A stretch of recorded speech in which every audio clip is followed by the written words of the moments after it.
All yours. So, Mark? Yes. I guess I don't have to make a formal statement, so I can get right into any questions that we have. Thoughts on the Rangers being back here after 2 decades? Exciting. Exciting for everybody. I know my 3 nephews standing right out here are excited.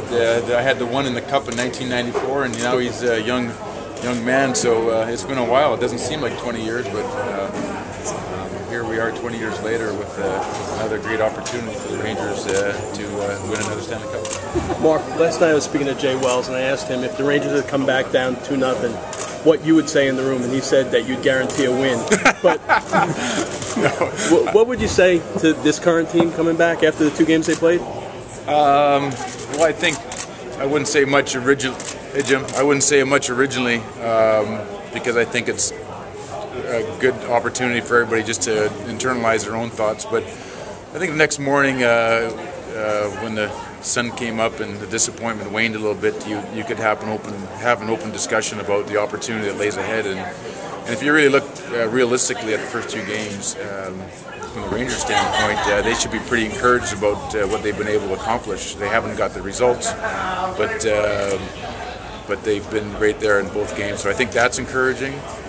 And then I would say, trust the process. And any big game, any big Game 7 or must-win situation, you really kind of rely on the execution, and that's what they got to concentrate on tonight. And don't get too far past that, especially early in the game. Just think about execution and what they need to do to be successful. One of the things that Mark has been your interest throughout the year, we all know kind of coach the team. So did you step back at all, or have you really met with these guys often? No, completely step back. I took a day job up at the Kingsbridge National Ice Center that we're building, so that's been an incredible experience for me personally, and so I haven't been involved with the Rangers from a team stand other than being a fan. My 10-year-old son is a huge Ranger fan. He's going to be here tonight. We watched a double overtime the other day, and so we'll be cheering on. But it's been a great year as a fan. Easy team to cheer for. The good thing and the lucky thing for me is that I got a chance to meet these guys over the last 4 years working with the Rangers, and I can tell you they're quality guys in that dressing room. They're a lot of character, and it's great to see them have the opportunity that they're getting right now because they've really earned it. Is this your first game here this year? Oh, I've been there. I come all the time with my son. Mark, some of the guys were talking about '94, how you guys shared the cup with the city, and they all pointed to you as you were aware of what goes on and what that cup means to the fan group. Can you just talk about that?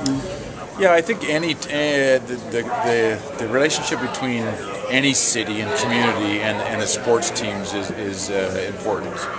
And if you look at the success of Green Bay and look at the success that we had in New York, 2 different cities, but the same kind of idea where the team is connected to the community in a lot of different ways.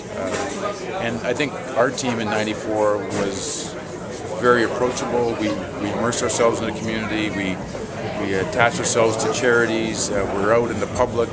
We had a good time.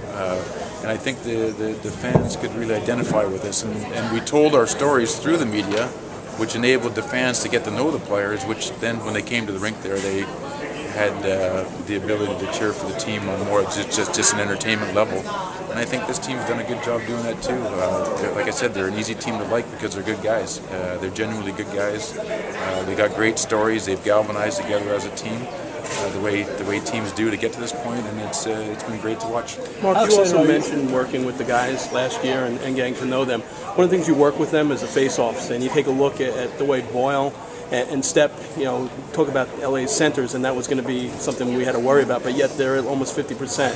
Yeah, really a large improvement. A lot of it is just through trial and experience. I think once you have the idea of what you're trying to do in a face-off circle, then it just gets to be about being able to make slight adjustments here and there, and depending on who you're going up over a game, and studying some tape and seeing what their tendencies are, and so it really just gets down to doing it long enough to get some experience and get better at it, and which Boyle and Steppen and the Ranger centers and Richards has always been good, and and Broussard's good too. So they've held their own actually against a very strong face-off team in LA. How excited are you about Kingsbridge and what it means for grassroots hockey in this city? Well, I always get back to '94 when we kind of really transformed the game in this area on so many different levels. Not only because of the hockey fans that tuned into us that year, but also people that never paid attention to hockey all of a sudden became hockey fans and got captured by the story, only to turn around and find out that it wasn't that easy to become a hockey player or to ice skate. And here we are again 20 years later and still without the same facilities. And I just think in New York it deserves better. And here we are with an incredible opportunity to take the Kingsbridge Armory and transform it into the Kingsbridge National Ice Center, which will be a really give kids in this area a much greater opportunity, and not only hockey, but synchronized ice skating, figure skating, short track speed skating, curling, all ice disciplines. But in today's day, I really believe that education through sports is important, and inspiring kids and giving them something to hang on to. And that's what we intend to do at Kingsbridge. We intend to inspire kids to give them another choice, do something that they've never had the opportunity to do in their lifetime. And I think New York deserves that, and the kids in New York deserve that, especially with 3 NHL teams in the metro area here. I think our kids deserve better. Are you occasionally surprised by how much the city still embraces that '94 team 20 years later? Well, I've been spending a lot of time on subways with this new job. I've been spending a lot of time on trains and spending a lot of time walking the streets again. So it is incredible to me. Like you said, here we are on the eve of 20 years, but the diversity of people that we touched in '94. Riding the Fort. Oh, I'm so sorry. Riding the 4 train up to. Sorry about that. It's okay. Riding the 4 train up to the Bronx and getting acknowledged in the Bronx through Brooklyn, through the 5 boroughs. It's hard to believe 20 years later and still getting congratulated and what it meant to people.